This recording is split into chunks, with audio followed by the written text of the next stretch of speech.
SIE toifa bo'yicha imtihon topshirish vaqtida siz avtomobilga birinchi o'rinda joylashamiz. Joylashganimizdan keyin ikkinchi o'rinda xavfsizlik kamarini taqamiz. Uchinchi o'rinda esa avtomobilni zavodit qilib, pоворотniga chapga yoqqan holatda startga tayyor turamiz.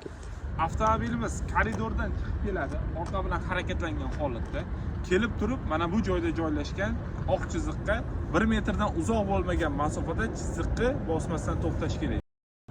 Platformaga kirganimizda platformamizda bajarishimiz kerak bo'lgan mashq, ya'ni pritsepning ikkita orqa g'ildiragi nazorat chizig'iga kelib joylashishi kerak. Agar ikkita orqa g'ildirak nazorat chizig'i, ya'ni liniya fiksatsiyaga kelib to'xtamaydigan bo'lsa, ya'ni chala qo'yadigan bo'lsak, bunga 20 ball beradi.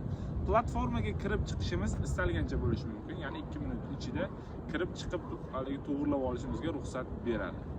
Barcha mashqlarni bajarib chiqib kelayotganimizda bizda oxirgi mashq qoladi. Ya'ni uzuq-uzuq sariq chiziq oldida avtomobil kabinasini bir marta to'xtatib, 1 2 3 4 5 gacha sanab, поворотникni o'ngga yoqqan holatda finish chizig'i tekis to'g'ri kesib o'tiladi.